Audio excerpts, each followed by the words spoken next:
안녕하십니까. 혼란한 정치 시사 이슈를 술술 풀어보는 소문권의 혼술 5월 13일 금요일에 인사드립니다. 최근에 이 정가의 관심은 윤석열 대통령의 소통입니다. 국민과의 소통. 여러 채널을 통해서 소통을 시도를 하고 있는데, 특히 아침 출근길에 이 기자들과 집무실 1층에서 대기하고 있는 기자들과 한마디씩 이렇게 나누는 그 소통이 상당히 화제가 되고 있죠.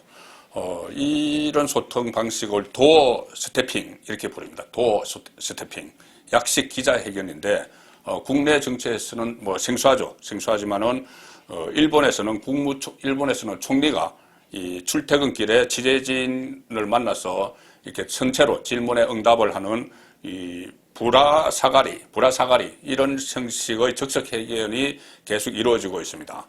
그래서 앞으로 우리나라에서도 윤석열 대통령이 과연 이런 식의 약식 기자회견이 정착이 될까, 이 문제가 상당히 관심을 모으고 있습니다. 첫날 취재진에게 출근 첫날에 취재진과 만나서 어떤 그 취임사에서 왜 그 통합 얘기를 뺐는지 윤석열 대통령이 본인이 직접 설명을 했죠. 설명을 하면서 너무나 당연한 이야기고 정치 자체가 소통이기 때문이다. 뭐 이런 이야기를 했었고, 통합이기 때문이라는 이야기를 했었고, 또 그 어제 출근하면서는 인사청문 보고서가 채택되지 않은 장관을 임명할 계획이 있느냐 이런 질문에 오늘은 일부만 할 것이다 해서 실제로 일부에 대해서 그 임명이 이루어졌습니다. 박진 외교부 장관과 이상민 행안부 장관을 임명을 했죠. 자, 이 상황에서 오늘은 또 차관 인사도 했고 여러 가지 인사를 하고 있는데 미국과도 지금 소통을 강화를 하고 있습니다. 그동안 문재인 정부에서는 미국과의 소통은 거의 불통이었죠. 근데 오늘 어젯밤에 그 지금 북한의 미사일 발사가 또 있었죠. 미사일 발사에 대해서 어젯밤에 이 한미 안보 사령탑이 통화를 했습니다. 김성한 국가안보실장과 설리번 미국 국가안보 보좌관이 어젯밤 통화를 해서 북한 도발에 대해서 심각한 우려를 표명을 하면서 바이든 대통령이 이달 그 21일경에 방한을 해서 윤석열 대통령과 한미 정상회담을 가지면 이런 문제에 대해서 공동 대처가 가능할 것이다. 또 이런 이야기들을 나눴다고 합니다. 오늘 매일경제 보시면은 이 윤석열 대통령의 국민과의 소통이 출입 기자들과 뿐만이 아니고 장관들에게도 SNS를 통해서 국민들과 직접 소통을 하라 이렇게 지시를 했다고 합니다. 지금 소통 문제는 그동안 대통령의 소통 문제는 상당히 중요했죠. 그 대통령의 불통 때문에 여러 가지 대통령들이 성공하지 못했다. 그런 분석들이 많았기 때문에 윤석열 대통령이 이렇게 소통을 강조하는 이 부분은 상당히 의미가 있다. 그렇게 받아들일 수가 있습니다. 대통령실 핵심 관계자가 어제 그 이야기를 했습니다. 기자들에게. 윤석열 대통령이 장관은 책상 앞에서 일하는 사람이 아니라 국민과 끊임없이 소통해야 하는 자리라는 점을 강조를 했다. 그래서 트위터나 페이스북 이런 SNS를 전면적으로 활용해서 국민들과 소통하라 이렇게 주문을 했다고 합니다. 그리고 거대 야당에 맞서서 희망하는 입법이 원활하게 이루어지지 않고 있는 이런 상황, 또 국회와의 관계에서 마찰이 빚어질 가능성 지금 계속 그러고 있죠. 이 상황에서는 국민과 직접 대화하는 것이 무엇보다도 중요하다 이런 이야기를 했습니다. 지금 문재인 대통령이 오늘은 출근길에 아직 별다른 이야기를 했다는 그런 기사는 들어오지 않고 있습니다. 제가 문재인 대통령의 아침 출근길 발언을 가급적이면 그날 전해드리기 위해서 조간딱 풀 시간을 조금씩 놓쳤는데 아직은 이런 그 구체적인 발언 내용은 들어오지 않고 있지만 어쨌든 윤석열 대통령의 기자들을 통한 국민과의 소통, 또 국무위원들을 통한 국민과의 소통 이것이 활발하게 이루어지고 있습니다. 예, 윤석열 대통령이 이처럼 대통령실 출입 기자들 그리고 또 국무위원들을 통한 국민과의 소통에 적극적으로 나서고 있는 데 비해서 또 문재인 전 대통령도 소통을 시작을 했습니다. 그런데 윤석열 대통령의 소통은 국민과 직접 소통하는 것이고 문재인 전 대통령 소통은 본인의 지지자들과 서로 교감을 나누는 그런 일을 첫 시작을 했습니다. 그 퇴임 직전에 잊혀진 삶을 살겠다 그렇게 이야기했죠. 그런데 갑자기 좀 팔로워 수, 본인의 SNS 팔로워 수를 뭐 자랑을 하고 하면서 또 퇴임을 하면서 보통 전직 대통령이 비서관급 2명, 행정관 1명 이렇게 퇴임 이후에 데리고 갈 수가 있습니다.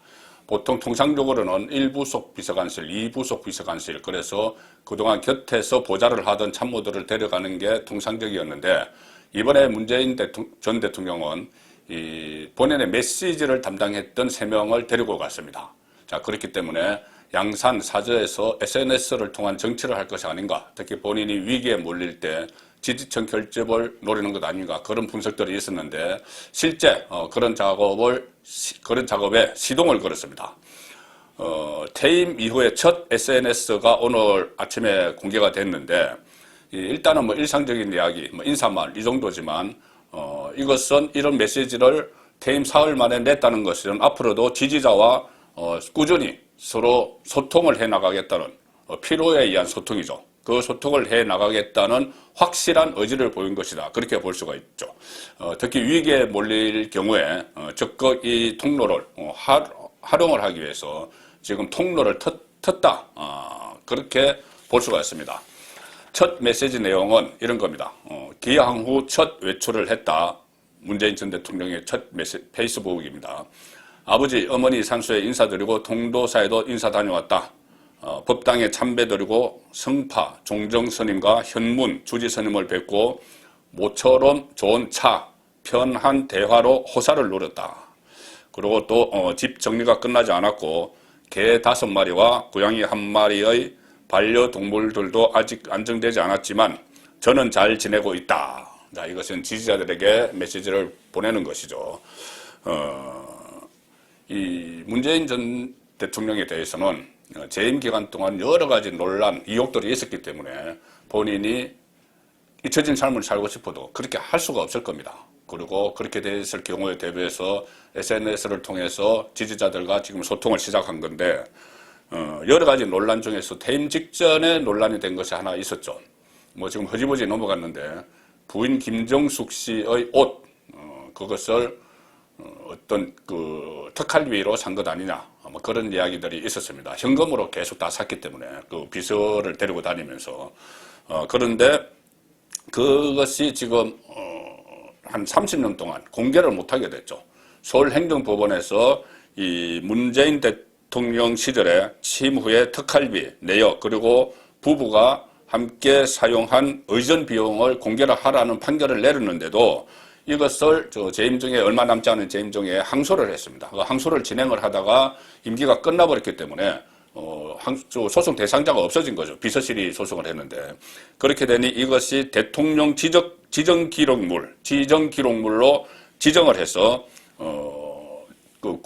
대통령 기록관실로 넘겨버렸습니다. 이렇게 되면 공개가 불가능하죠. 사생활과 관련된 지정 기록물은 최장 30년 동안 공개를 할 수 없습니다. 그러니 이 옷 문제도 30년 동안 사실상 기록 열람이 원천 봉쇄되는, 만약에 하려면 국회의원 3분의 2 이상이 있거나 뭐 고법의 판결이 있어야 되는데 국회의원 수로는 지금 국민의힘이 절대 부족하기 때문에 그렇게 못하죠. 그리고 뭐 판결도 이런 판결은 잘 나오지가 않습니다. 그 공개하라는 판결이.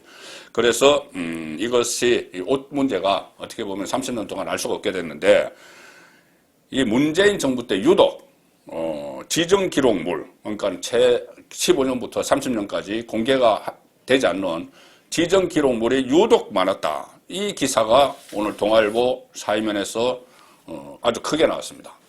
자, 문재인 최대 30년 비공개 지정 기록물이 무려 39만 건이다. 역대 대통령 중에 가장 많습니다.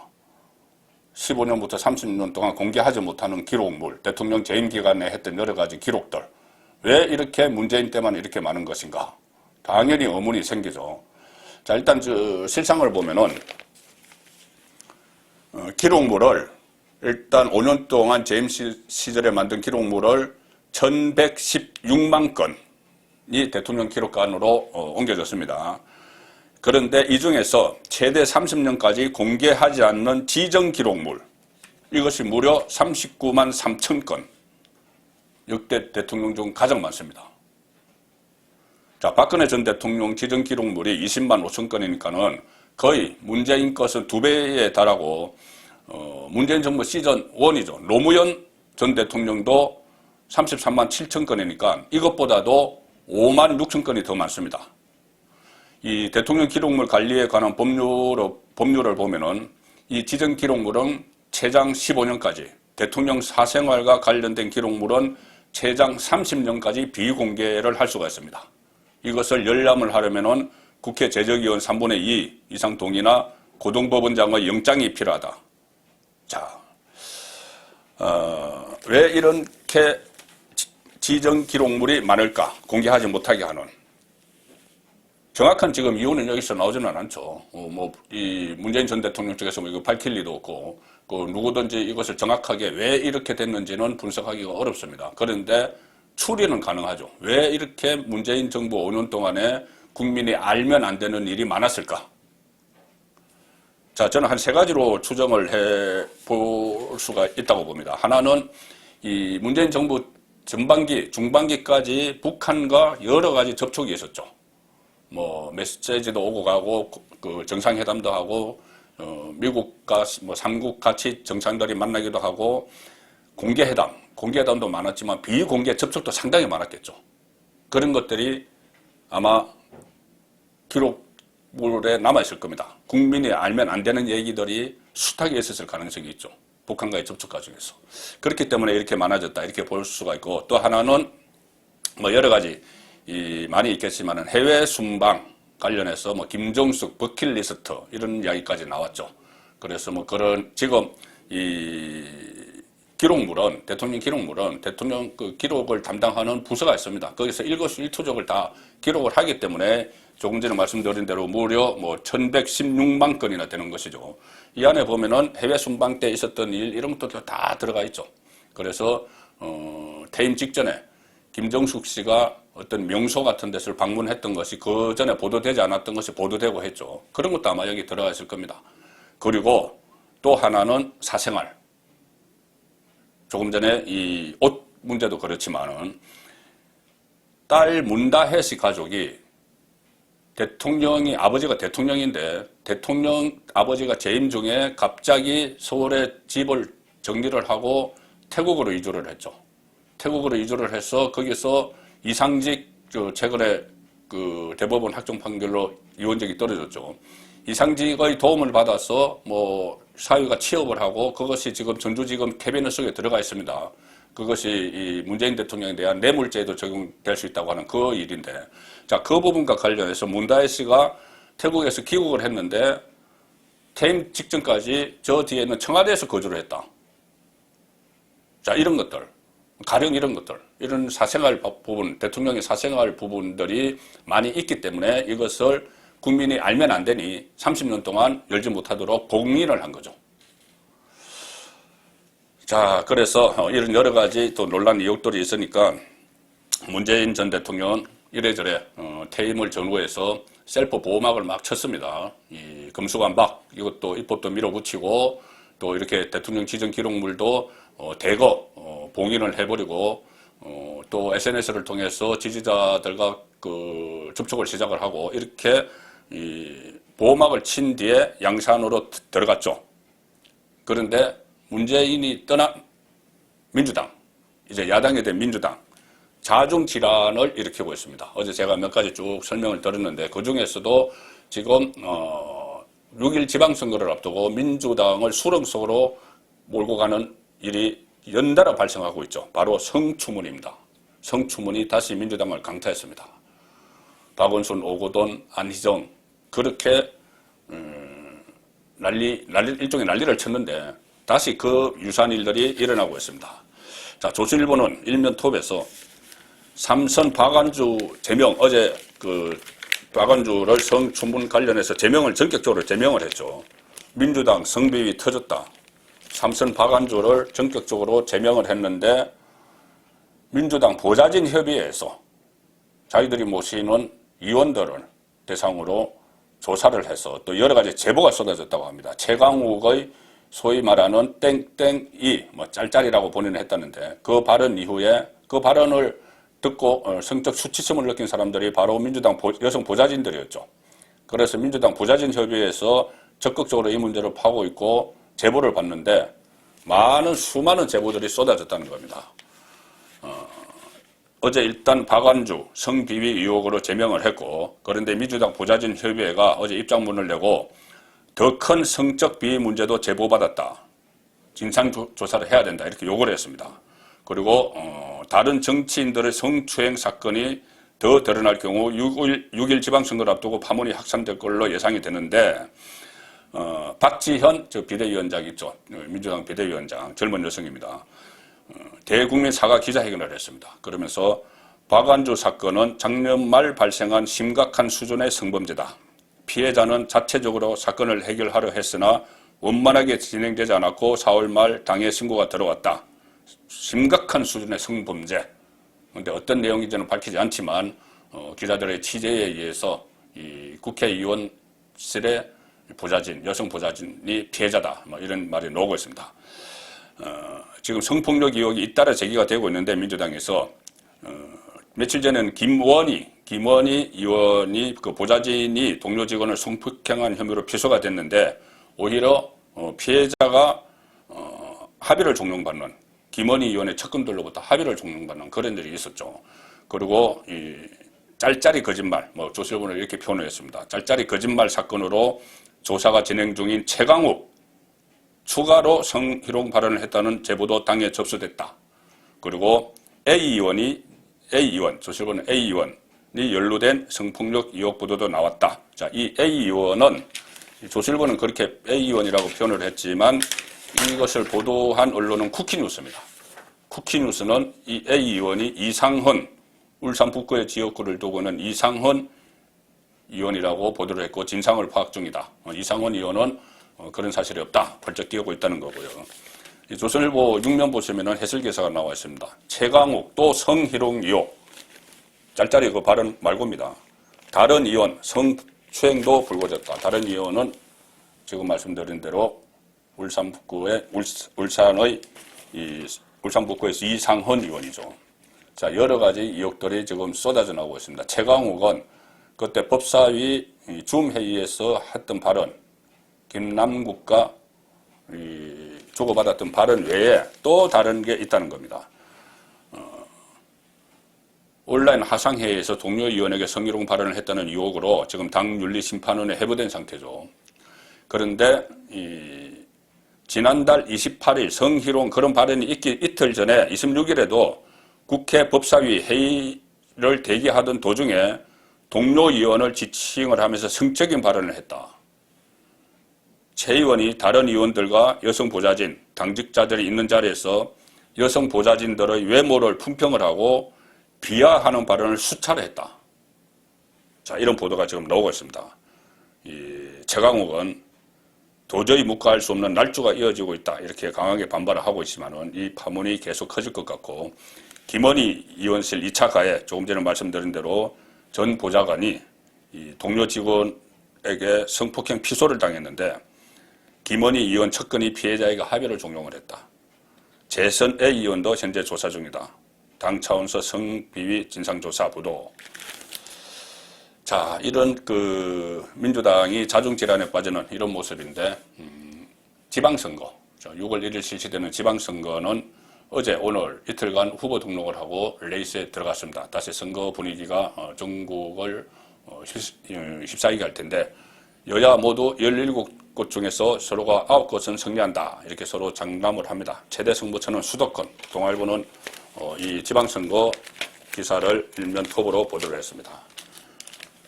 자, 17개 자치단체장 선거도 관심이지만 같이 실시되는 7개 국회의원 보궐선거가 있죠. 특히 그 중에서 안철수가 출마한 성남 분당갑에서 만약에 안철수가 당선이 되면은 국회로 다시 진입을 해서 자기 대권 가도로 들어서는 게 되는 겁니다. 이재명은 인천 계양을 도피성 출마를 했는데 이재명도 당선되면은 방탄막을 치면서 다시 정치권으로 국회에는 처음 들어가는 그런 상황이 되겠죠. 자, 오늘은 소통, 윤석열 대통령의 국민과의 소통, 또 문재인 전 대통령의 지지자들과의 소통, 그 소식을 중점으로 조간딱풀 보내드렸습니다. 감사합니다.